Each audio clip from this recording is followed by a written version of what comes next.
It's Thursday and we meet each other again. The VIP crew is ready for this virtual event. The seas might be rough, but we will have a jolly time. Is everybody here? Are the avatars in line? There's so much going on in the NFT world. It seems like uncharted sea. Let Matthew and Grizzle guide us through. The speaker is ready and so are we. Let's keep sailing on the Metaverse. Thursday's when the lightning strikes. So listen up, there's a lot to learn. Keep the treasure in your sight. Please no one get the veggie draw. Just upgrade your microphone. Together we're strong, we ain't gonna stop. Welcome to the VIP Meetup. Let's go. What up, everyone? Can y'all hear me okay? What up, what up? There we go. This is Matthew, aka Nifty Time. I'm back from Lisbon. Johan's back from Lisbon as well. Shout out Johan, kicking it down over in Lisbon last week for the NFC Summit was amazing. And show coming super quick this week. I was giving Rizzle major FOMO about missing out on that. Talked about what I found most interesting. We brought up the question that Johan was asking everyone, like, what do you think's next? What are you focused on? What do you think that the next new thing is going to be? So it's a good episode. It was really awesome to re-listen to it and like kind of re-experience the magic that was Lisbon. A lot was happening in a short amount of time, but highly recommend everyone that has the opportunity to hit up the next one because it is a very special event in a very special city.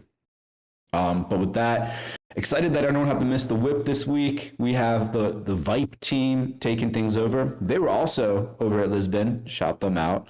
Although I didn't get to bump into Toxam in person, unfortunately. So excited to hear what I'm told is going to be a complete alpha leak of their upcoming roadmap for Vipe. I'm sure they're going to go into the avatar sale that's been ongoing. I scooped my avatar from Vipe. If you haven't yet, make sure you go do that. VR incompatible across Hyperfi, on Cyber, Mooniverse, and probably more to be added. But with that, I'll shut my mouth so we can get to the speakers this week. But before that, we'll pass the mic to my dude Rizzle. He's going to get us all hype for the show today. Yo, let me get a quick mic check. Can y'all hear me? Crispy. Yeah.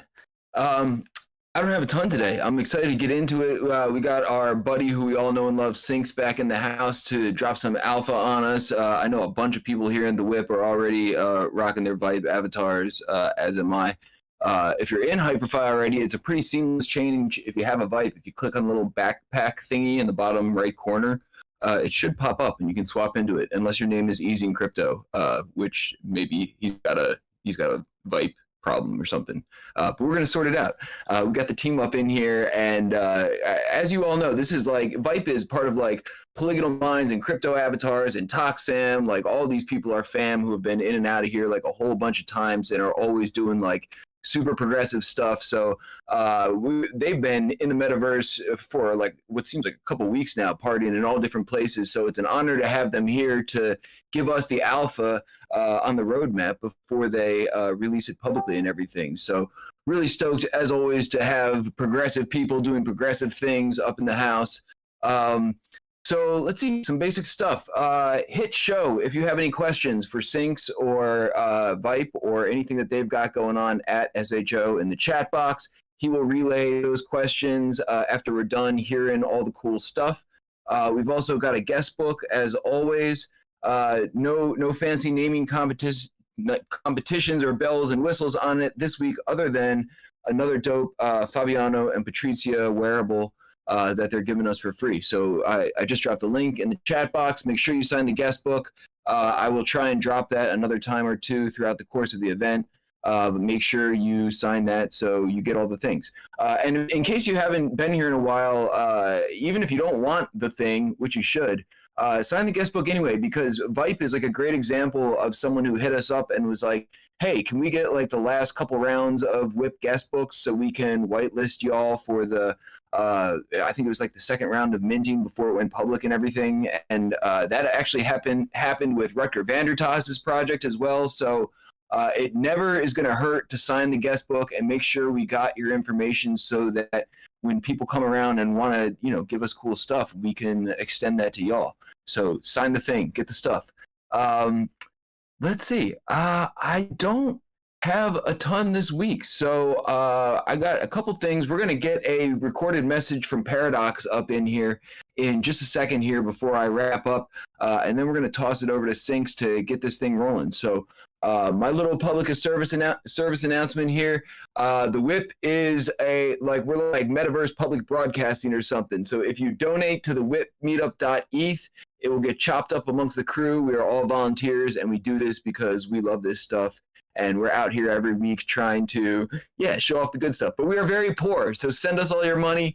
If you want us to give out stuff on your behalf, we will shamelessly accept your stuff and give it to our audience because we love doing that too. So, give us all your stuff, give us all your money. We'll make sure it's, you're actually safeguarded. The Meetup.eth is a smart contract by OX Split, so it gets chopped up. You don't even have to trust Matt because Matt's like on a low rug counter for skipping out on the WIP a week or two ago. So, thanks for everyone coming out today. Excited to get into it. Shout out to the crew who makes this happen week in and week out. Sandy Meows, Foxy Yoga, Easy, Paradox, Show, Dragonade, Conwolf the Stowaway, Brookhawk the Chef, Fabiano, Patricia, Johan, Matthias, of course, Matt. We give him a hard time, but we love Matt. Follow all our people. They all do awesome stuff outside of the WIP. And I will keep it short and sweet for today. And I believe I'm tossing it over to Sinks. We've got a whole bunch of bodies up here in their Hyperfi spot. We're in this like little grotto behind where you sign in or where the spawn point is. So don't go far. Hop in and come dance with us while we're listening to all the cool stuff and updates and everything. If you don't know how to dance in Hyperfi, if you hit /dance in the chat in Hyperfi, you'll start dancing, or /cheer is another good one. You can tinker around. There's some other stuff too. So I won't bore you with that. I'm going to toss the mic over to Sinks and we will get this thing rolling. Oh, thank you, Dragonate. But first, we will hear a recorded message from Paradox. And Dragonate, if I'm slipping and I forget at the end, remind me, because Paradox is going to chime in from afar at the end as well. So before I toss it over to Sinks, we got a quick message from our resident WIP videographer, Paradox, who has some sad news at first, but it's also very, very exciting news. So go ahead, Dragonate. Hey, WIP fam. Fake real Paradox here, WIP videographer. So yeah, I know it's not photo time yet. We do that at the end of the show, right? However, I am not here right now. This is a recording. In fact, I'm going to be missing the next 3 events as well. So here is the plan. I'm going to edit a video from these events, even though I'm not here. And in order to do that, I am going to conscript all of you into the fake Paradox army. So throughout this event, I want you to take some cool screenshots and I want you to post them in the chat and tag me, that's Paradox, so I can find the images later and do the edit. So look, if only one of you posts an image, it's going to be a really short but hilarious video, so the ball's in your court. Do whatever you want to do. Anyway, as for the actual photo time today, I am going to attempt to do some voodoo magic. Stay tuned for that at the end of the show. And the reason I'm away, my partner is having a baby soon, so we're enrolled in a load of baby classes. WIP Baby 2.0, coming August 2023. Fake real Paradox out.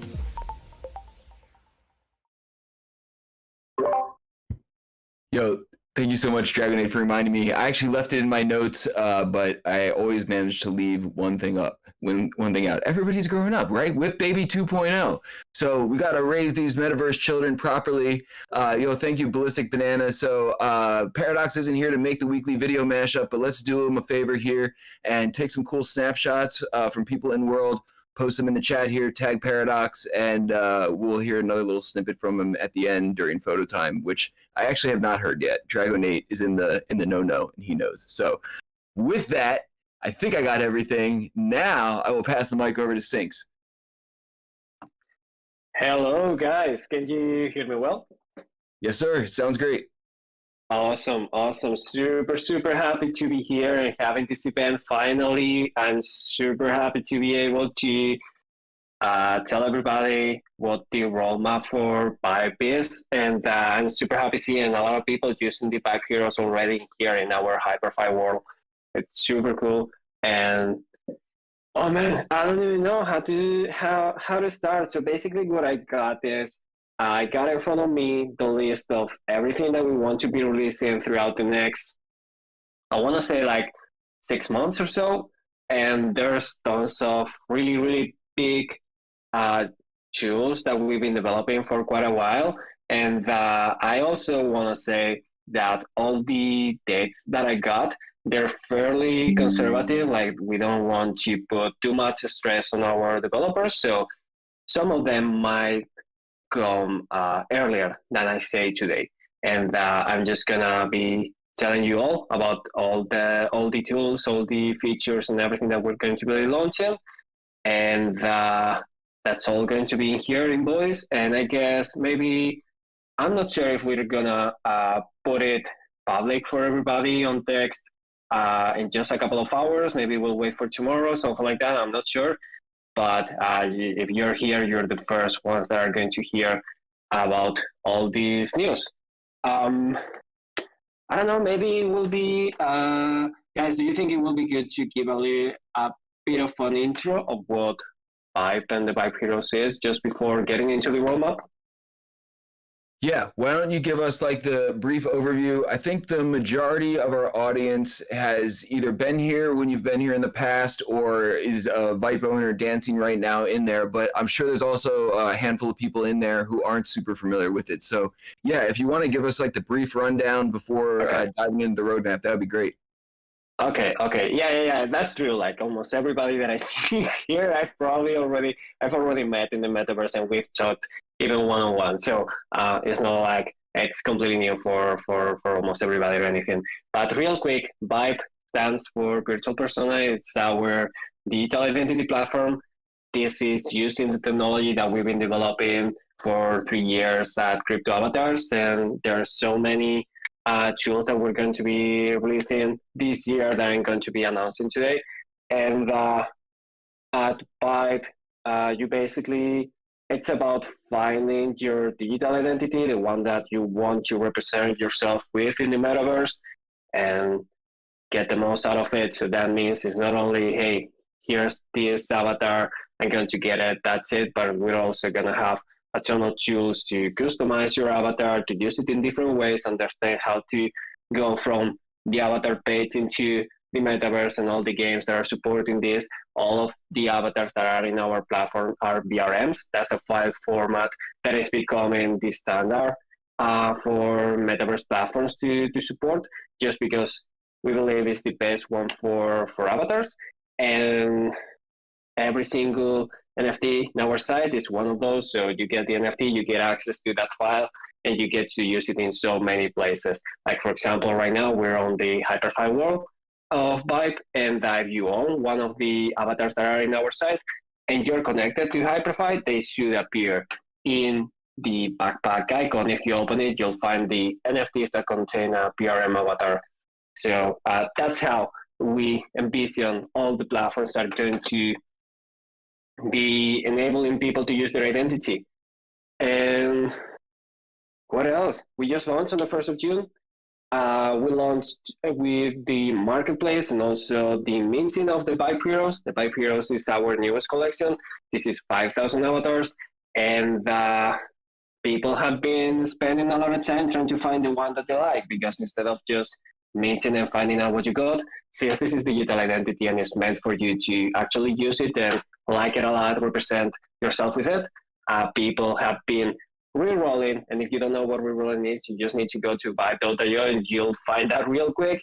You get presented with an avatar and their traits, and if you like it, you mint it, but if not, you can hit re-roll. He has 30, I believe, maybe it's 25 seconds cooldown now, and you can get a different one, and then you choose again if you want to mint it or not. So people have been spending hours with that. So that's going super well. people are really, really using it, as we can see here in Hyperfy. And this that we have just launched is just the very beginning. So let me introduce the very small things, quality of life things, and things like that that we're going to start with launching in June.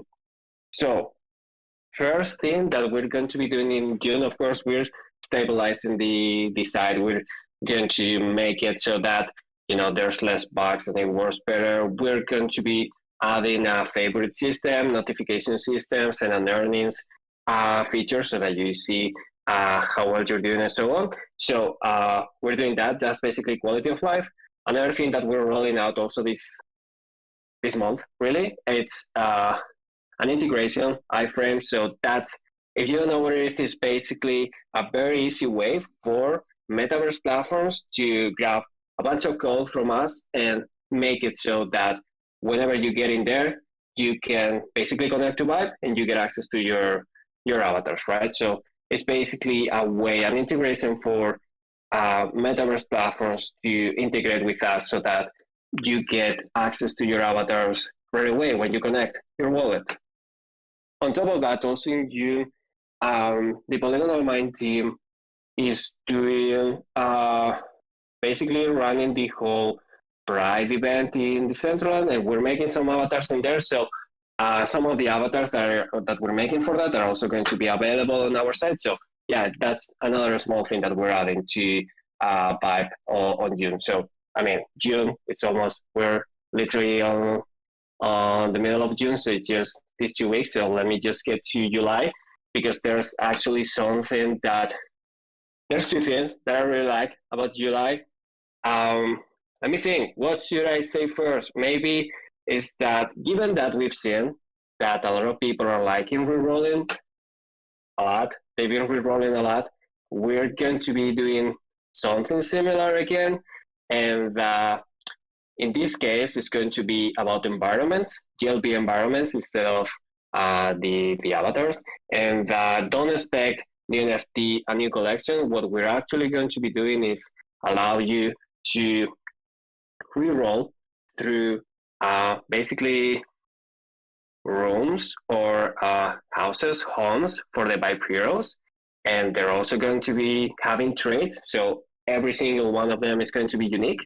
They're going to take traits and colors from the avatar that you got, and you're going to be rerolling to find the environment that you like for your avatar. And instead of minting a new NFT, instead of creating a new collection, that GLB, that space is going to get inside of the metadata of your NFT. So what that means is that you're adding something new to your NFT instead of just getting a new NFT. So you keep the identity of your avatar, in this case with the environment, all together. So I think that's really cool, and that's basically our way to go for most of the updates that we're going to be doing. We want to add as much value as possible to the Vipe heroes. We're gonna make it this way so that everything that we add to the Vipe heroes with new outfits, new versions of the Vipe heroes, new kinds of files, so you could use it for different ways, for different places, or in this case, the environments for the Vipe heroes. It's all gonna be inside of the metadata of the NFT. So if you hold the NFT of the Vipe hero, you get all of those things together, and they're kept together in the same NFT instead of being in the end distributed among many different holders. So apart from that, there's also another thing that people have been spending a lot of time on. It's not only rerolling, but also they've been spending a lot of time doing the all-right. And doing the all-right is basically, we got a channel in our Discord server called All-Right, and there's a certain sticker that we like a lot, that if you put it in there, you're gonna earn some experience. And in the previous weeks, we've been using that so that people have been able to level up, and they have been getting some levels, and with a certain level, you were getting certain minting spots. Of course, right now, the minting of the Vipe heroes is completely public, and minting spots don't make sense anymore, and people were wondering already, is it worth leveling up? Should I keep on doing the all-right? Should I keep reacting to the missions to get more experience, level up, and so on. So, of course, we are not leaving that as it is, but we're actually rebuilding the leveling system. In the end, I don't know about you guys, but I'm a gamer, and every single one of us at Polygonal Mind, at Vipe, at Crypto Avatars, we're gamers. So we want to make for an experience that it's gamified. So basically, you're going to be able to level up on Discord. You're going to be able to level up on the website. And don't think that's going to be two separate systems. It's all going to be connected. And we're also looking into other ways for you to gain experience. Very, very, very likely in Hyperfi. So think of quests and missions that you can do, resources, crafting, and so on that you can do. And all of that, all of those tasks that you can do to earn experience, of course, they're going to have some rewards. So picture this. There's going to be 60 levels, and you can level through everything by doing stuff on the website, by doing stuff on Discord, by doing stuff for Hyperfi and other metaverses. And it all goes to the same database of experience, right? You level up, and as you level up, you have different rewards. And we're putting things in there like, of course, as you could expect, we're putting some avatars, we're putting some environments, some items, and things like that that you can claim for free. And actually, something that I think is super cool, those avatars, those environments, and so on, are going to be non-tradable NFTs. And I believe some people don't even know that there's non-tradable NFTs. You can make it like that. So what we're going to be doing is that they're not going to be tradable. So that way it's more of an achievement instead of an asset that you trade, right? So, if you get to that certain level that gives this avatar, only you and the people that do the same can get it, right? You cannot buy it off secondary markets. You only get it by actually leveling up. And we think that's a really cool thing. So, yeah, that's what we're doing in July. There's another thing that is actually probably the biggest of the year that we're not sure if we're going to make it for July or it's going to be early August, but here it is. The biggest thing for us is enabling creators, right? Allowing for people that are artists, they are making avatars, they're making different kinds of 3D assets, enabling them with tools that allow them to basically work as an artist, right? And what we're doing, and as I'm saying, hopefully in July, but if not early August, we're going to be releasing the Creator Hub. The Creator Hub is a really, really big tool for us. It has so many different features, and I'll go through all of that. So the Creator Hub is basically a launchpad, or it's just a place where you go to create, to make avatars, to make collections, and so on. So you're going to have things very basic, like just minting one single avatar. You're going to be able to create a collection. You're going to be able to create an open minting campaign or a limited edition minting campaign. You're going to be able to link up BRMs to your NFTs of 10 if you choose to do so. You're going to be able to take a 2D PFP and make it into a 3 and put it into a 3D avatar. And something that I believe is not available just now, and it's mainly only done in Ethereum. This is not only going to be supported in Ethereum, but it's also going to be supported on Polygon, Arbitrum, and Optimism. And we are planning on adding even more chains because we believe, the more chains, the better. So expect things like, I don't know, Avalanche, BSC, Solana, or things like that. We're just going to be adding chains because it only adds value. It doesn't take away the value. So that's the biggest release for us, the Creator Hub. I think I've been talking for like 10 minutes now, so just want to check that you guys are still hearing me in case that I'm chatting along. Can somebody see something, just in case? Yo, dude, we're in the general chat here. I don't know if you're following along, man, but you're like collectively blowing everyone's minds here like simultaneously. And I was just saying, man, this is like a ridiculous amount of like really solid updates to release in a very short amount of time, man. I'm just like, personally, like staggered. Yeah, man, it's a staggering amount of stuff. Maybe this is a good time, man. We've had like several questions roll in while you've been talking. Yeah, let's go for that. Yeah, so I'll pass the mic over to Show and he can relay some of those to you. Hey y'all, how's my audio? Am I good? Yeah. Cool. Hey Sinks, what's going on, man? Hey, man. All right, so yeah, we have a bunch of questions here for you. We have a question from Easy in Crypto. He would like to know, his female Vipe VRM loads, but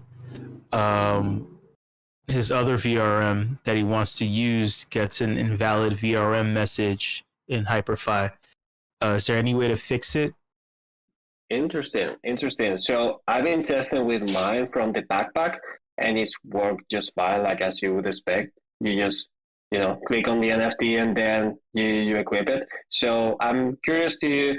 It's better that he contacts us on our Discord just to see what is the issue in there, because I don't know, maybe some issue with drag and dropping the file, or maybe it's from the backpack. Like, it depends on the method that he's using for loading up the avatar, but in general it should work. So, but I'm really curious to know more, because of course, like, we want for that mechanic to actually work. Like, that's super important. So definitely, if you're hearing, make sure to contact us so we can try to figure what's going on in your case.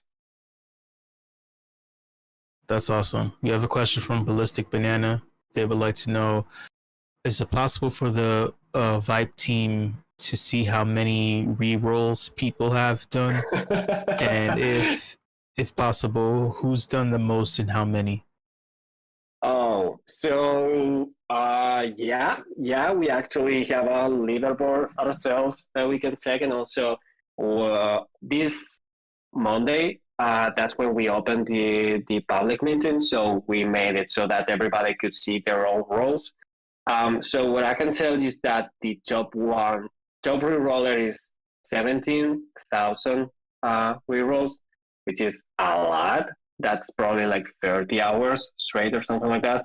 I think it's better not to say who exactly, which wallet it's owned by who exactly, but we know who it is, and we know almost everybody that's in the top 10. But yeah, 17,000 rerolls is what the top wallet has done.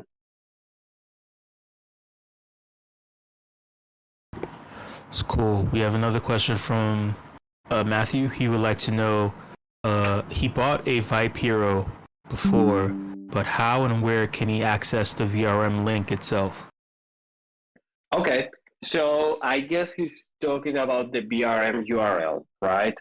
So right now on Vipe, the only thing that it's available right away is downloading the file, right? But if you specifically need your VRM URL, because I believe that's how it works in Metaverse, you need to import the custom URL for the file. So if you go to cryptoavatars.io, we have that working. We have that working for years now. So you can also find your avatar in there, and you can grab it. But that's one of the things that I meant by during June, we want to stabilize and we want to make the website a little bit better. And it's that's one of the small things that we want to be adding to Vipe, because we have it in Crypto Avatars and we want to put it on Vipe as well. So for now, if you need the URL, just go to cryptoavatars.io and you'll find it. That's cool. I'm not sure if you answered this one, but Rizzle also wanted to know, how much does the new reroll cost in regards to the environments themselves? Oh, no, it's going to be free. Gas fees. That's it. And lastly, we have a question from Dragonade. He would like to know, why is there no way to save a few Vipe heroes so he can re-roll a few times without losing one? I guess, yeah, I get it. That's part of the game. That's how we made it. That's the simplest way to make it, right? Like, you could make more complicated mechanics, like, for example, saving a few that you get. But in the end, that's the beauty of it, right? Like, you are in the spot, and you get presented with the avatar, and you can you have to make the decision right there, right? You have two buttons, and that's like the meme where you got the guy that is sweating because he's in front of two really tough choices. So in this case, it's the same thing. You are presented with either minting the avatar or re-rolling, losing that combination, and then maybe somebody else can get it instead, which has happened already. We've seen that happen in live. So we didn't introduce a mechanic like that. We thought it would be cooler to just make it as it is right now, where you have to decide in there on the spot.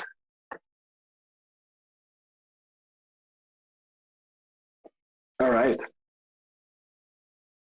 That all the questions? Like I'm sorry guys, I'm on a laptop, so I literally only have voice available. I'm not even able to open the general chat in Meme Explorers. No, show was going through the whole list there. There was like a flurry of people tagging him. Rizzle just had a new question. It says he's only re-rolled 24 times, but there's no way this is accurate. Am I the wallet? Oh, that's a joke. Ha ha ha. It's sort of a joke, and it only says I've re-rolled 24 times, which actually makes me feel better because I assumed it was going to be like 10x that, but I'm pretty sure I'm not, but I'm okay with that. So we'll just, I gotta say the first few hours of the minting, we weren't saving that data. But from the first few hours up until now, it's actually legit data of how many times you have reroll. So maybe if you only reroll at the beginning, that's why you're getting a lower count. Okay, back to rerolling. I will figure it out. Alrighty.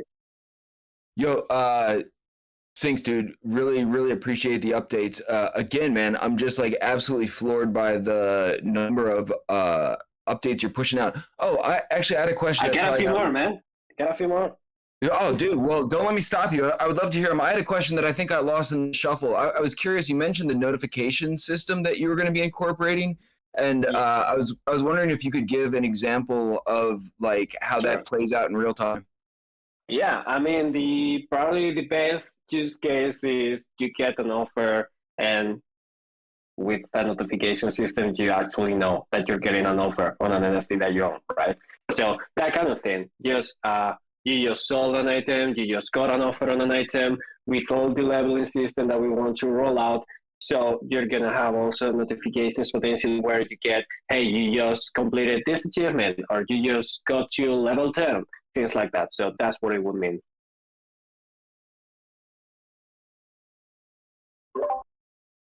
Awesome, man. That makes sense. And looking forward to it.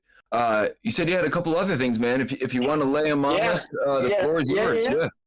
All right. Let's go for it. So as I was saying, Creator Hub is our biggest thing for artists and so on. That's if we're Gaussius, that's for early August. So along with that, in August, we're also going to be introducing a feature which for now, up until we get really close to the date of launching it, we always have, let's say, work in progress names that are not maybe super commercial or anything like that. So in this case, this one is called viewer photography, and it basically means an easy way to take a picture of your avatar when you're on Vipe, right? So you can move it around, you can give it a certain pose, a certain animation, or whatever, and then you can get an actual nice picture instead of having to screenshot of the avatar. So that's also coming up on August. Okay, so I got another two big things, and that's for September and October. So for September, one tool that we think is really cool, and actually some people have described something similar to me in the past, like it will be cool if there was a tool like this. I'm pretty sure that we'll be ready to launch it in September. It's a big one, and for a very long time, we've been calling it remixing tool. What that means is the ability to, whenever you're looking at, you have an avatar that you either own or is a CC0 avatar, so that means that you can do anything that you want with it. We're making a tool that allows you to alter or create a new texture for that specific avatar and mint it. So it creates a new version of that avatar. You can potentially make a collection of remixes of one single base avatar, right? Like maybe we could grab, I don't know, if it's CC0, I'm not sure if it's CC0, but if it is, we could have the frog that you're always using, Rizzo, and somebody could make potentially a collection of, I don't know, body painted frogs or something like that. Or maybe they can take Cool Banana or the avocado or any of those or something that they own, and they can make a remix collection of that single avatar, but with different textures. Okay, so we're making that easy with this tool. And last but not least, I have 2 things for October that we want to do. First, the small thing is that we want for our platform to be accessible for everybody. That means we're going to be adding a few ways for Web2 people to also access a few of the tools. So one thing that we're going to be adding, we hope in October, is being able to also, of course, like the full web experience, you get it if you are a Web3 person, right? But we're going to be adding being able to log in with Google, with Apple, with your email and password, things like that for normies. And we're also going to enable people to pay with credit card. That's what we want, because there's some of these tools that, we shouldn't build a barrier around it. There shouldn't be a wall to enter our site or being able to get your first digital identity. So we believe we should also be doing these things so that people can get in here before they even know how to have a MetaMask wallet or operate it. That's cool. Really quickly, we have a question from Easy in Crypto. He would like to know, are there certain traits that only show up together, or can it be any random mix? Notice that certain traits often go together and others don't seem to show up. Yeah, so in the main chain that we have right now with the Vipe Heroes, initially we were really crazy, so we wanted to make it so that the actual BRM is generated real time in front of you, but that was crazy technically. So what we did is that even though there's 5,000 avatars that can be minted, we generated way more BRMs. Like, I believe we're already, little by little, people don't know, we're not announcing that, but little by little, we're adding new combinations to the pool of avatars. And right now, I believe it's like 25,000 avatars that are in there that people are really rolling through. So what I mean by that is that it's not completely random. In the end, you're getting combinations that are in there in the pool. So that's maybe why you're seeing that. Another thing that we did is just because some of the traits go really well together. They're like part of a set, if you will. We made sure that there were going to be at least some combination that match really well in the collection, right? Like, it will be a same having some traits that work really well together, and just because it's random, then nobody finds it and nobody gets one that is really well put together and all the traits make sense a lot. So yeah, that's the answer. And if there's no more questions right now, I have the last thing, which is really big. It's for October, and I really like it because, oh man, it allows you to do so many things. So if you guys are gamers, if you guys have played an MMO or even Fortnite or anything like that, you've probably seen that rarity is indicated by colors in games, right?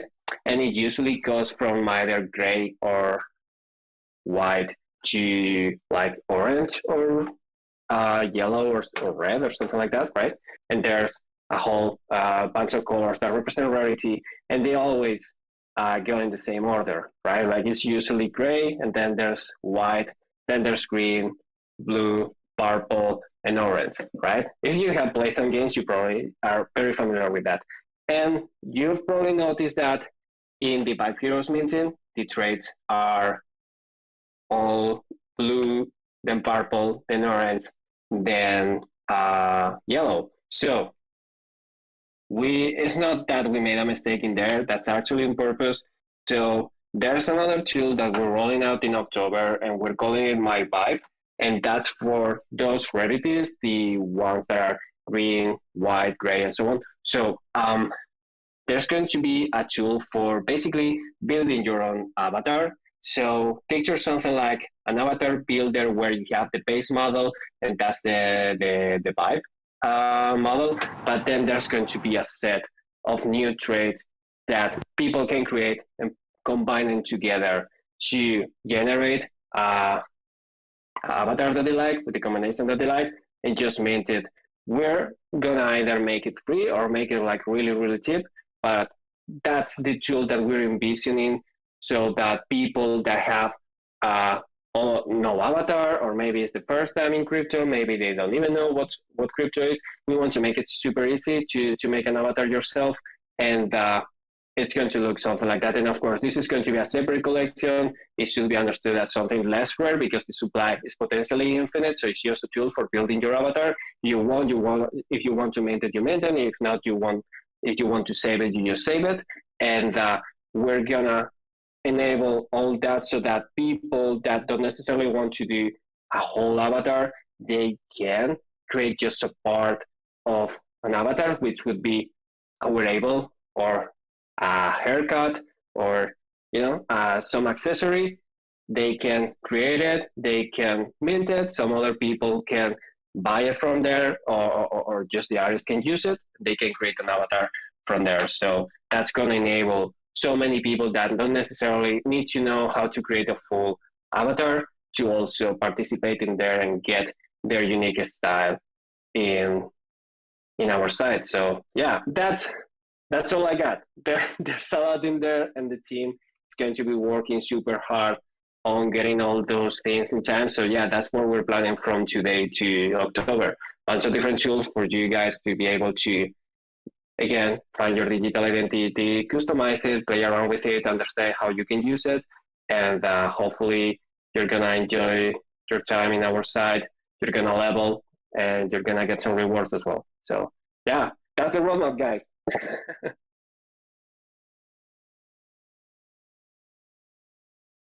I think we had one or two more questions in. I don't know if you caught them, show, but we could send those over. And I can't believe you're still going all this time with these updates, man. Yeah, let's get these last couple questions in there. Yeah, so we have two questions from Easy in Crypto. He would like to know how many of the mythical Vipes are left, and will we be able to take traits from our Vipes to make a new one? Okay, so the most rare ones that are in this one, in the Vipe Heroes, the limited collection, that there's only 5,000, there's 5 of them. So there's a blue one, a green one, yellow one, a pink one, and a red one. And so far, the blue and the green have been minted. And also, funny thing, one of the developers of our team in the office was re-rolling and found the golden one, but internally we don't want for our team to mint the avatar. So, if we find one of the legendaries, we're rolling that out. So there's still 3 out there that people can find and mint. And to the other questions, yeah, if you own a Vipe Hero, you basically own the whole thing. You can make any changes to it. And also in October with the My Vipe tool, since you own that Vipe Hero and as you own those traits, you can mix it and change some things from the avatar. But keep in mind, like the traits that you got in Vipe Heroes are not going to be available for anybody on my Vipe, really. So it's going to be a completely different set, and it's going to be also represented with the rarities of white and green, because they're unlimited, so they're right behind the Vipe Heroes, which are blue, purple, orange, and yellow rarity. Okay. Is there questions that you answer? Like, I think we might have gotten at least like 95% of them. awesome. Sinks, dude, I say this with all sincerity, man. I've been here since the very beginning, when like roadmaps were taken seriously, to the time where like nobody gave a shit about roadmaps at all, and have seen the gamut of them, man. And I gotta say, this is like honestly one of the most impressive roadmaps that I know a team is actually like competent to deliver on behind them. I've never, it's just really, really impressive, man. The amount of stuff that you've put into this and are working on, and in a time where I feel like people are just churning stuff about with a lot less thought behind it, man, this is just, staggeringly impressive what you guys are rolling out with this thing. Just even beyond the whole minting process, which I know everybody loved in the first place. So I'll stop being a fanboy, man, but as someone who just, is a big enthusiast of this space, love to see what y'all are doing and working on, and it's just so dope. And I feel like I probably speak on behalf for a lot of people when I'm saying that. So really, really dope updates, dude. Thank you so much. Yeah, man. Anything else you want to leave our audience with before we're going to try and take a group shot in here? I believe our videographer is in baby class, but we've got an update coming from him. We're going to figure it out. But any links, dates, important info that we should leave people with before we sort of wrap it up?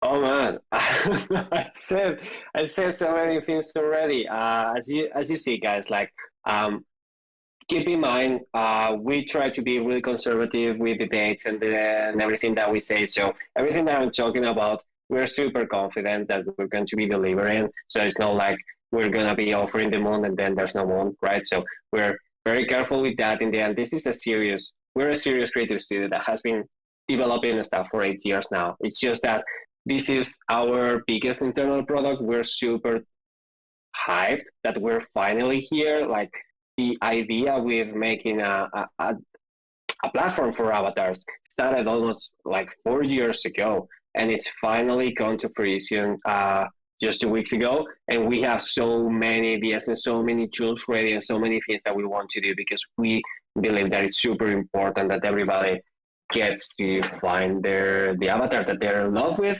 And also we want to help them, just customize it, do whatever they want with them, understand all the ways that you can use them. I think that's super, super important, because guys, in the end, like, we are getting into 3D spaces more and more over time. So I think it makes a lot of sense to find an identity as a PRM avatar that you love, and that more importantly, you can use in as many places as possible, right? We don't want a file that only works in one place. That's just a skin that you buy in the game, and if the game dies out, then you're fucked and you don't own it. This is actually something that you own. This is actually that is going to be in your wallet. It's supported in many places already, and even more that are in development are supporting the BRMs, just because if you're building something new, you want to adopt a standard that other people are using, so that it's easier to jump into your new thing, your new game, your new platform. So we're going to be at the center of that, and we're going to be enabling everybody to have an identity in the metaverse. Yeah, that's it. Thank you so much for having me, and I hope that you really enjoy our platform. Yo, appreciate it so much, man. Actually, I got one quick question for you, man, that I've been meaning to ask you, and it's something that I've noticed, and I wonder if other people too, man. When I'm re-rolling and I'm minting, I noticed that there is no spot for gender. There's no like male, female, any indication of anything, which I actually thought was like really, really cool, and also interesting from like a sociological standpoint, because I feel like most projects want you to sort of either pick a lane or put you in a lane. But what was the decision behind omitting that? Okay. Yeah. So the Vipe heroes are completely genderless. You have to interpret it however you want, because in the end, it's something that it's so complex, it's so diverse, there's so many ways to represent yourself, that we don't want to be the ones just saying, hey, this thing is a male, right? Or this thing should be for a woman, or should be for whatever else, however you identify. So we don't want to put words to that. That's why, we just have these guys that are fairly neutral, and then you have a bunch of different combinations, and you just combine it, you just get whatever you feel like, and just that should be appealing to you. You shouldn't be looking for, hey, I want to have a male with this, I don't know, skin color or anything like that. I'm not saying that you shouldn't want to, but we don't want to be the ones telling, what's what, right? Like, we just want to put it in there. And that's why also there's things like, for example, there's no beards,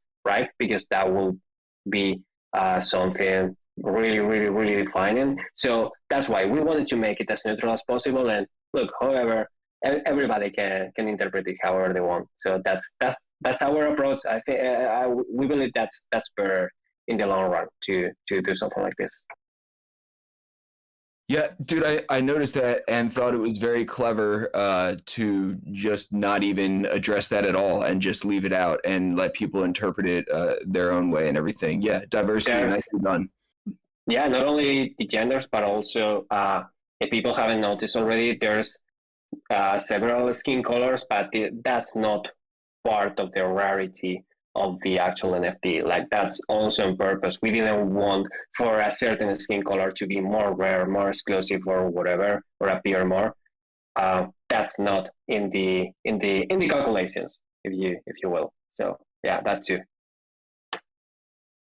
Yo, awesome stuff, man. Sinks, I can't thank you enough for hopping on here. You're a great presenter. I'm sure it also helps to have like a stash of incredible updates to deliver on top of being a great presenter. So, yo, thank you so much, man. I'm going to put one more call to action here in the chat box and Discord here for people to hop in world.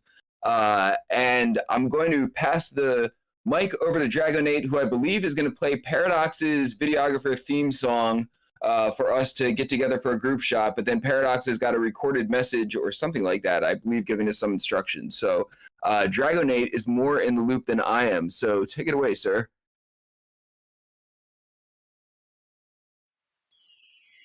Just a humble cameraman looking for a tiny bit of attention. It's me, Paradox. Get your asses in line and smile for the fucking camera. No one cares about Matthew and Rizzle, that's for sure. It's about me, Paradox. I'm taking over the show. Okay, before I get going, can you hear me? Can you hear me okay? Rizzo, am I clear? Rizzo? I'm fucking with you. This is just a recording. Okay, that either went really great or was super lame. But let's continue. So, if you've not been listening, my name is Paradox. I am the resident WIP videographer, and I edit together a recap video of these events every single week. You can watch these edited videos on Rizzle's Twitter. So, okay, shall we do this photo time then? So, I'm not here, so I have no idea where the hell you guys are all going to line up. So, here is how things are going to go. Dragonate has kindly provided me with this lovely sound effect. Dragonate, when you hear that sound, I need you to pause this recording, okay? Rizzle, you are going to fill in the blanks immediately after you hear that sound, okay? So, here is an example. I ask Rizzle, what is your name? The sound effect plays, and Rizzle says, my name is Rizzle. Once he's done talking, Dragonate can press play again. Got it? Okay, let's see how goddamn awfully this goes. Okay, so I would like you all to line up at...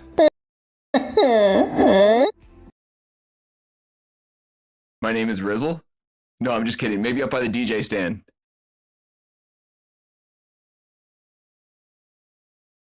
I don't know if I'm supposed to talk more. Yeah, let's get up by sort of pile up by the DJ equipment here, where we're all sort of gathered by the WIP sign in between the stage and the WIP signs here.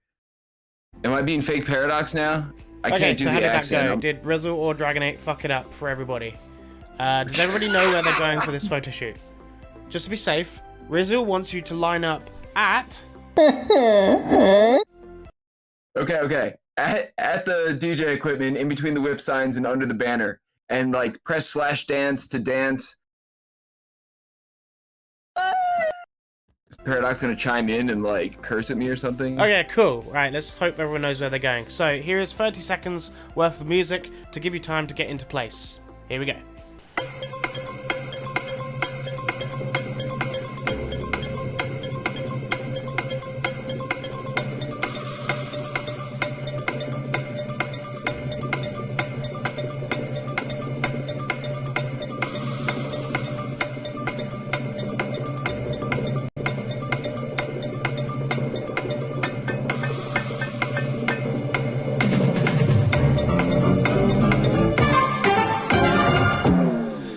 Okay, so now we're here. Who is going to be the cameraman?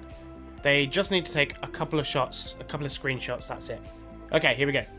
Rizzle, the cameraman, is going to be... Me. I already did it. I took a screen recording. What's up, Fake Paradox recording? If anyone else wants to take like a couple screenshots or like a quick, screen recording or something like that, probably now's the time to do it. Okay, cool. So here is 30 seconds worth of music whilst the cameraman gets some shots. Here we go.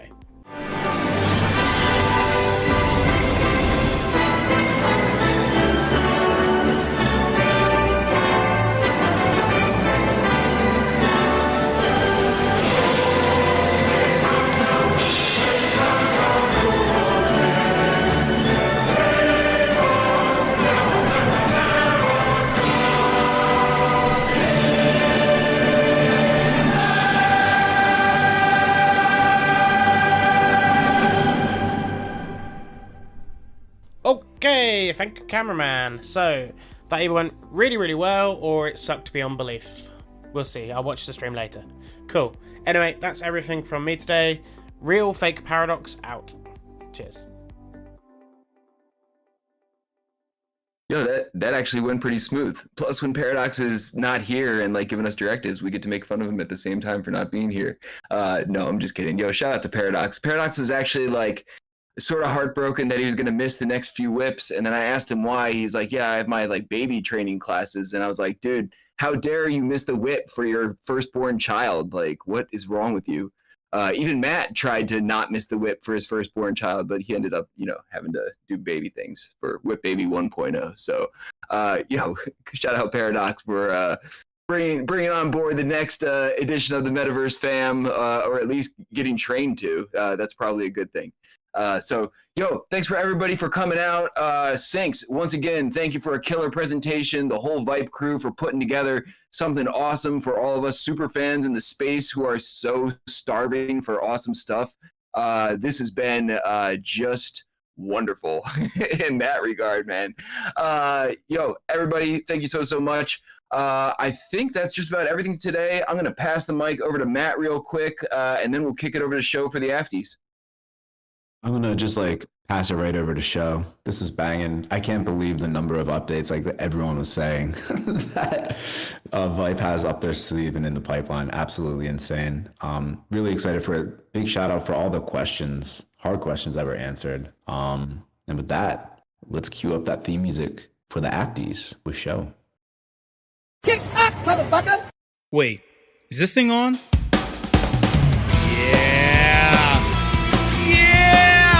It's time for the Afties.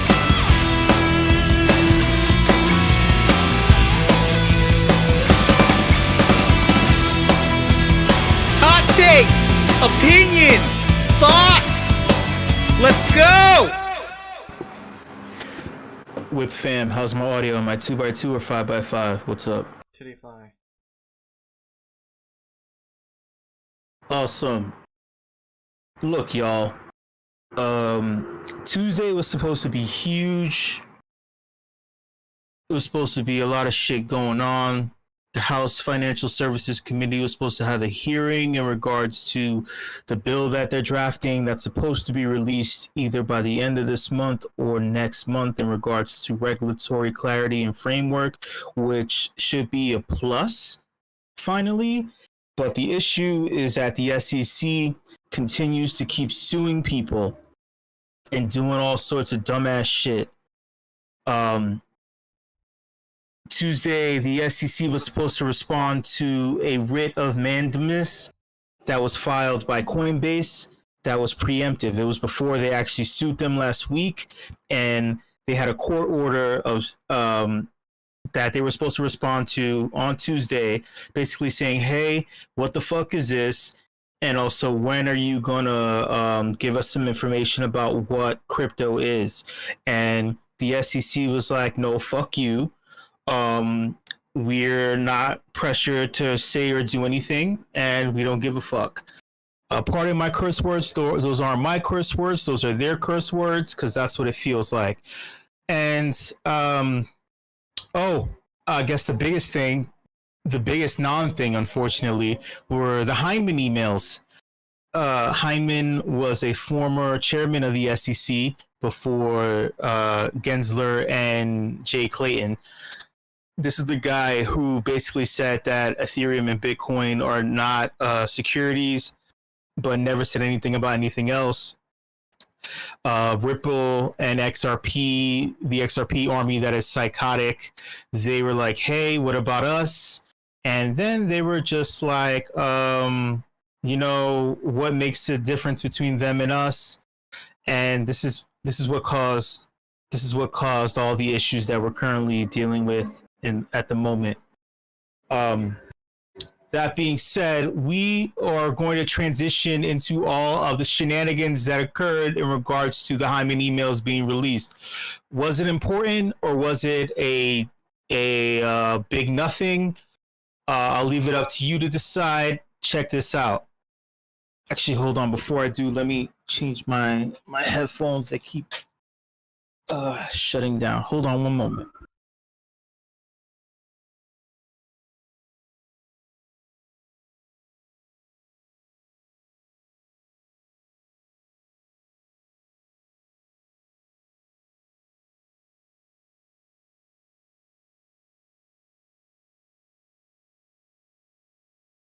All right, y'all. Sorry, I had to switch to my headphones because, I didn't charge my other one. So, all right, yeah. Please click on my stream. Click on me. We're not gonna watch this whole video. We're not watching the whole video. So for all you like, oh my God, show, dude, we were just. This is too long. Like, look, I get it. All right, we're just going through little snippets. Okay. So click on me. Check this out. The most important thing, the reason why I'm showing you this is for a few reasons. Again, this month is big for us. I'm assuming everyone in the space is, you know, pro crypto. I'm assuming, you know, maybe some of you motherfuckers aren't. I don't know, but like, it's a big couple of weeks because the summary judgment for the XRP case is literally like us at the poker table waiting on the river card. We're all in, all chips in, whether you wanted it or not, because we still don't have regulatory clarity, even though they're working on drafting a bill. It's supposed to come out, but who knows? You know, politicians are always like fucking up, you know? So there's that, and also FedNow is being released on July 1st or somewhere around there. So you know that FedNow is the bank's idea of what they think the crypto space is, but really it's just them offering you 24-hour support and banks being open on the weekends, which is some fucking bullshit. All right. So that being said, this guy, this bald head, sexy motherfucker right here is John Deaton, basically the people's crypto lawyer, who's been kicking ass and taking names. He's been championing XRP for the longest, mostly because he saw inaccuracies dealing with the SEC. Whether you care about this or not, this does affect you, you know. Yeah, so this guy right here, he holds more BTC and ETH than any other coin, but he's known as the XRP Ripple lawyer just because he's been so adamant about them. He was actually hacked last week. He suffered a SIM swap attack, and they also commandeered his Twitter because he was so effective in his voice. But it seemed weird because the SEC released their lawsuits against Binance and Coinbase at the same time as the SIM swap.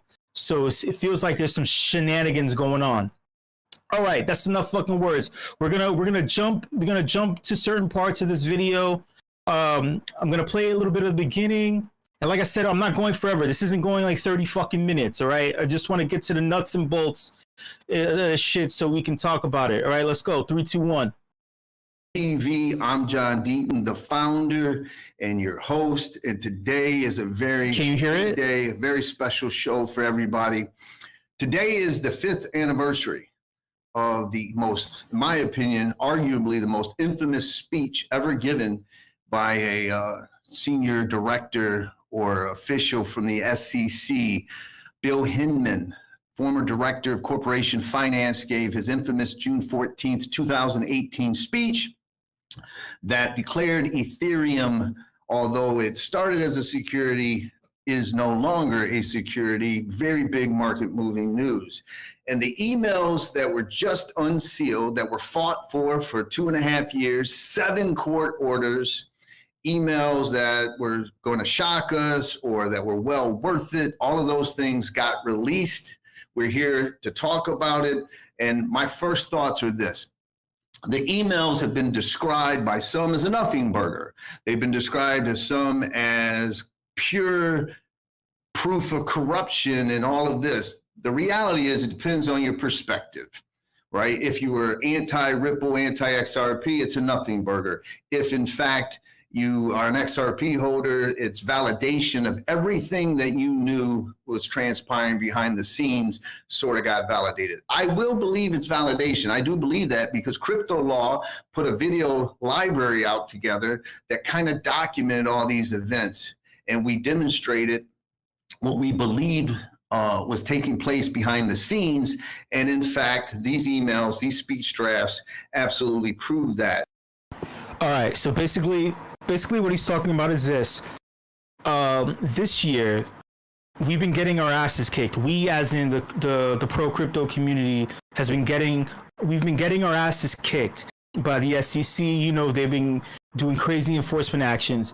We believed that the Hinman emails were going to reveal some major shit, whether you're a Ripple holder or not.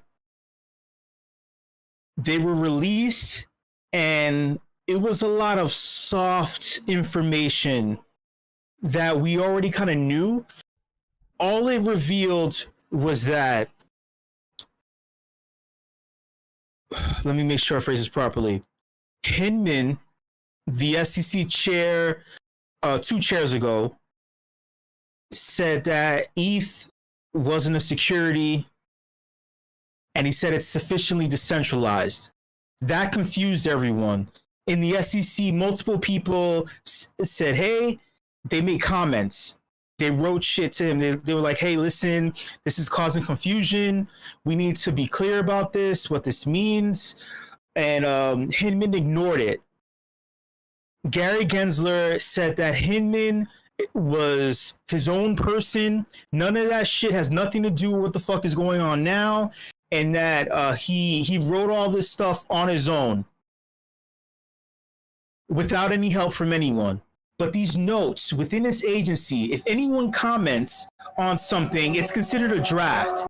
So if it's like, it's kind of like if Matthew or Nate were looking over the things that I write about the afties, and they're like, hey man, I don't think you should say that about Ben Nolan, man. And I'm like, yeah, so you know, Islands, or I don't know what the fuck is going on with Islands. I don't know why the boombox isn't working. And they're like, well, this is a team effort. It's a team effort. This is an the WIP agency, you know. So that's basically what the issue was. But it's not true. So we found out that there's a lot of confusion. A lot of them don't know what the fuck is going on. So that's all that was.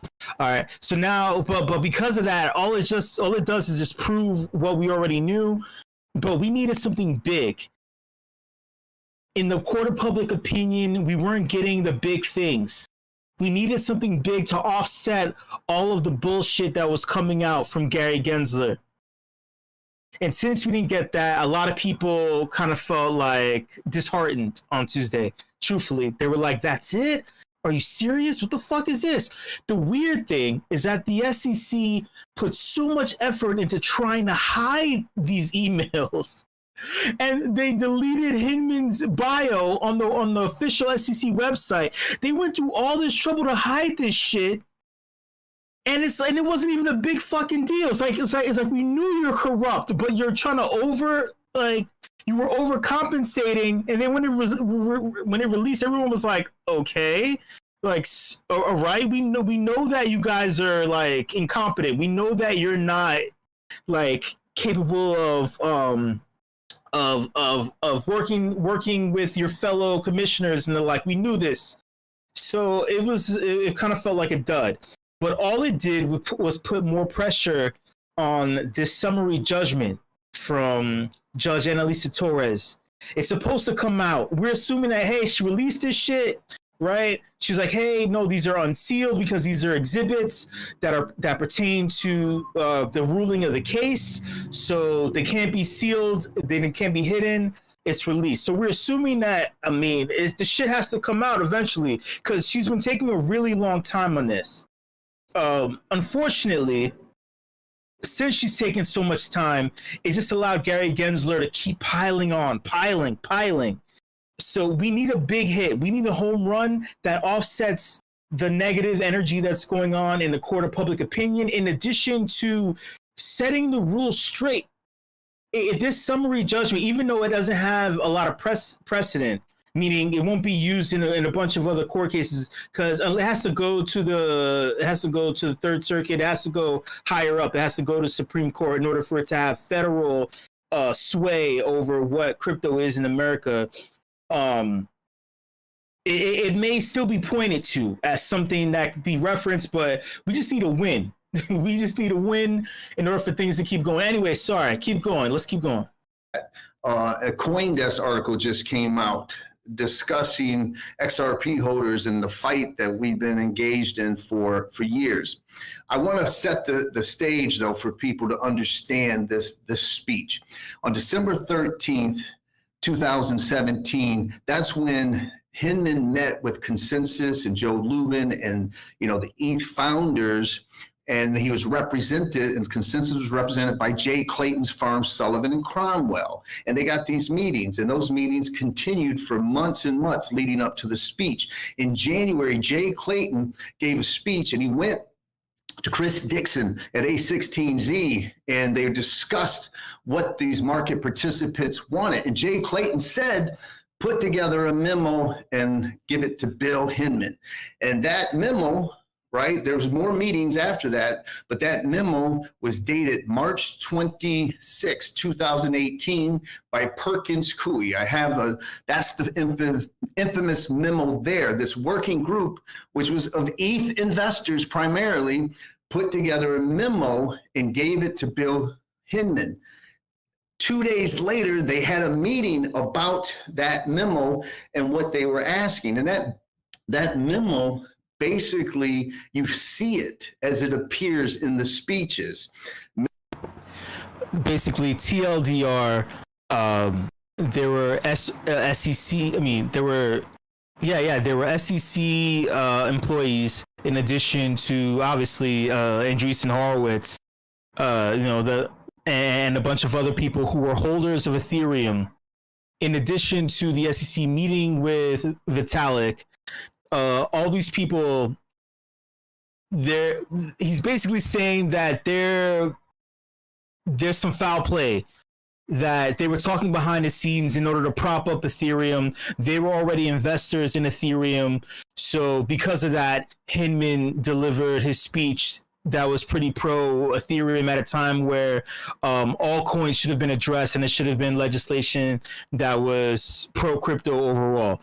All right, I'm going to skip ahead. I want to get to all the motherfuckers talking together. We got Jeremy Hogan, who's another pro crypto lawyer. Mark Fagel, he's the opposing voice. He's pro SEC. Oh no. Carl Cesari is pro SEC. But let's jump to these guys right here. Someone everyone knows in this community, Jeremy Hogan. I told him it's important, Mark, that we get your perspective. And you've been someone who's taken the other side. And I want people to know that you have been an SEC enforcement lawyer, but you've also fought the SEC as a defense lawyer. And so welcome, Jeremy. Welcome. Thank you so much. Jeremy is someone who I know that if there's one person that maybe's read everything more than me, it would be Jeremy Hogan in this case. So I'm happy to get your perspective as well, Jeremy. So first, Mark, I do want to ask you, just were you listening to me and Carl? Yes. And so I just ask you, do you have any thoughts on like his conversation about, if you have a thought on that? Yeah, I try to stay away from ascribing motivations to people. As you said, having been on both sides, I could put on my SEC hat and say this is all good faith. It's an emerging legal issue, and people within the agency are struggling with devising a policy, and maybe some people wanting to put out what's essentially a think piece, and others taking the more traditional view that really that's dangerous to do that. I could put on my defense counsel hat and say, well, once it's out there and others within the agency are pointing to it, obviously that's going to create perceptions or misperceptions. So, I do try to see both sides of it. So I don't like to leap to, oh, there's something unethical here, although obviously we can all agree that there are some conflict issues here and some really disappointing conduct here. But for the most part, I look at this as, okay, this is, how the sausage is made, but there's a reason for that. Anytime there is some emerging issue, there are different voices. The SEC is not monolithic. My background was enforcement, and there were a lot of cutting edge issues I worked on. I was there for 16 years at a pretty high level, and there were always issues that would be controversial. Other divisions would push back. I would be sometimes embarrassed if that were to get, see light, especially if we went into litigation, and that could be exploited. But that is a natural way of developing policy.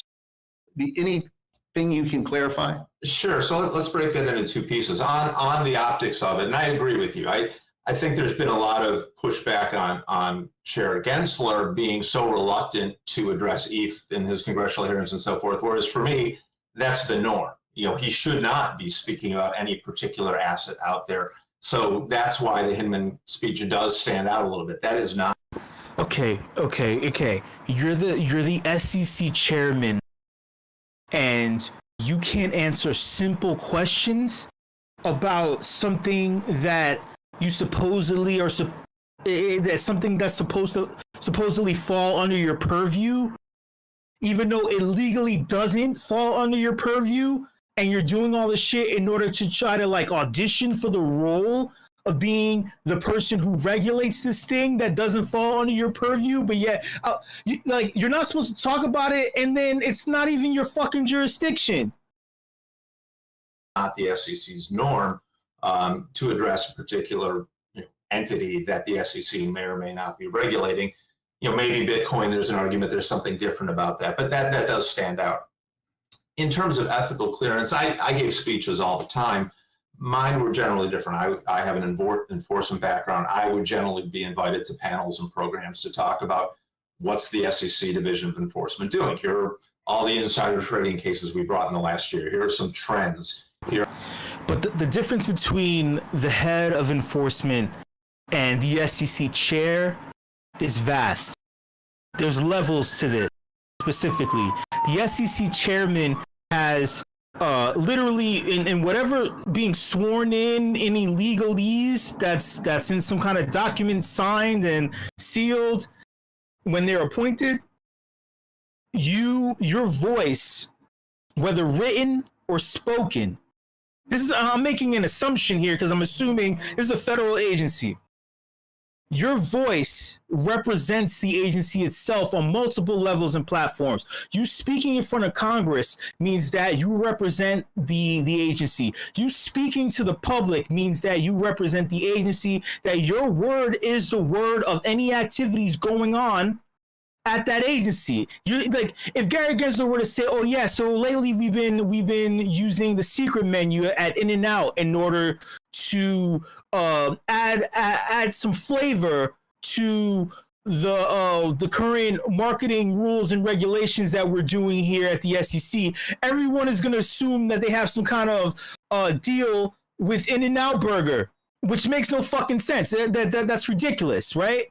But that's the thing. It's like your word is the word of the agency. You're not allowed to make up any crazy shit or lie because it's the word of your activities. You Okay, let's jump ahead. Lastly, all right. Let me actually wait. I want to hear a little bit from Jeremy Hogan. Yeah, no problem. First off, from what I reviewed, no smoking guns for the SEC either. So I didn't see anything in there. I didn't see a press release from SEC from Ripple to the general public saying, "Hey, we're gonna do this and this and that, and that's going to make the price of XRP go to the moon. I didn't see that. The Hinman emails. And legally, I think, you're looking at the third and fourth prong, which is reasonable expectation of profits based upon the efforts of the promoter, right? So I think, some these things go to that, but legally, I think they have to be advertised or distributed to the public in general. And I don't know how much of this stuff was available or had how much the public had knowledge. For example, it looks bad that they paid Coinbase $5 million to list XRP, but did the general investing public have knowledge of that or not? I don't know. I don't think so. But that being said, I look at these things kind of like how a young lady looks at a young man who's trying to date her. What is a woman looking toward? A woman's looking at little things that add up to a red flag where she's going to say, no, go away, I'm not going to date you. So I mean, I guess the analogy is stay off of Hinge. stay off of the dating apps. Red flags everywhere. Oh my god, imagine if Gary Gensler swiped right on you on a fucking dating app. So many red flags. But basically what Jeremy is talking about, keep it super brief, within the Hinman emails, basically how it seemed like it wasn't anything special, which is sad, which is really sad, because this year has been like depressing. It's been fucking depressing, and we needed a win. And now it seems like the only thing that's left is the summary judgment. If this summary judgment if they split the baby on a summary judgment and there's no win or loss, I mean, to be honest, like, we're not seeing anything positive until 2025. And I'm not just like saying that just to say it, because we have 18 months until the next election for both the new chairman of the SEC and the president of the United States, in addition to shaking up any chairs in the Senate or Congress. So it's really, really bad. The next positive thing we're looking towards is the halvening, the Bitcoin halvening, right? Because nothing else is popping off. And the next Bitcoin halvening is, again, it's 18, like it's happening next year, but it's 18 months. There's no growth for another 18 months. So it's really terrible. You mean to tell me we're losing 2022, 2023, and 2024? That's brutal. Let me end this off with this. I said we weren't going too fucking long. Pardon me. Look. In regards to the summary judgment, Judge Annalisa Torres. Well, actually, wait. Let me before this. Regardless of whether or not you're an XRP holder, Ripple holder or not, it's not about that anymore. Even though the XRP holders are super maxis, they're psychotic as fuck, right? But Bitcoin maximalists are just as psychotic, and ETH maxis are kind of like abused, but are like they're heroic. Regardless of whatever you're championing, everybody's on the topic block. It seems they've lumped all of us together now. And with these lawsuits, it's in the court of public opinion. Normies think that shit's dead. They think like it's weird, it's stupid. It was like a fad. They were like snap bracelets and Tamagotchis. This summary judgment, even though it's in the Southern District of New York, it's a local thing. And it's not in the Supreme Court. It's still big because it will be pointed to in other court cases. It can't be used in court cases, but it will be pointed to. Judge Annalisa Torres has been a judge for years. She's a third-generation judge. Her father's father was a judge. Even though she was appointed by the Dems, she doesn't take any bullshit.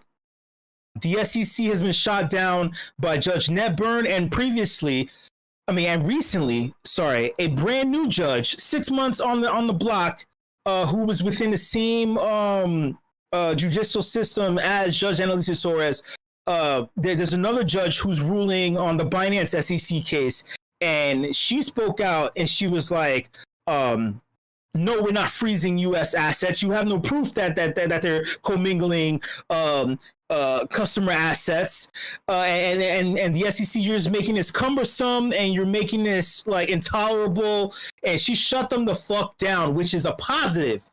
It's a positive. This is a junior to Annalisa Torres, and she's brand new, and she's talking like this. That means that there may be, cross our fingers, there may be a positive outcome in regards to crypto as a whole with this summary judgment. If Annalisa Torres completely shuts down this bullshit, if she's been paying attention to what's been going on, if she doesn't co-sign with Elizabeth Warren, she doesn't co-sign what Maxine Waters. She doesn't co-sign Maxine Waters. If she doesn't co-sign to like, oh yeah, we are democratic women who are incumbents who've been entrenched for decades and decades. If she doesn't sign into that shit in order to co-sign corruption and bullshit, then there may be a positive outcome. There may be a positive outcome. I get the feeling that this summary judgment, along with what Senator McCarthy has just introduced with the Crypto Stablecoin Act, with Tom Emmer is doing, and with Warren Davidson putting in the bill to fire Gary Gensler, I feel like this could turn this entire year around. I personally feel that way. You don't have to agree. You don't have to agree. It's all good. Like this is what's great about us. Remember, I'm the dumbest person in the fucking room. So of course I want to fucking believe that we could turn the next 6 months around and make some shit pop off. This summary judgment may come next Tuesday, may come a week from now. It may come right when FedNow drops, which is what seems like has been going on. I'm hoping that FedNow falls on its fucking face. That's what I want. I want this summary judgment to go positively for crypto and for FedNow to have, we launched it, but there's some technical difficulties. No one understands it. It's clunky. It's cumbersome. That's what the fuck I want. Thank you so much for coming through this edition of the Afties. Much love, and I will see you the fuck later. Peace, love, and Whipsy. Keep your fingers crossed.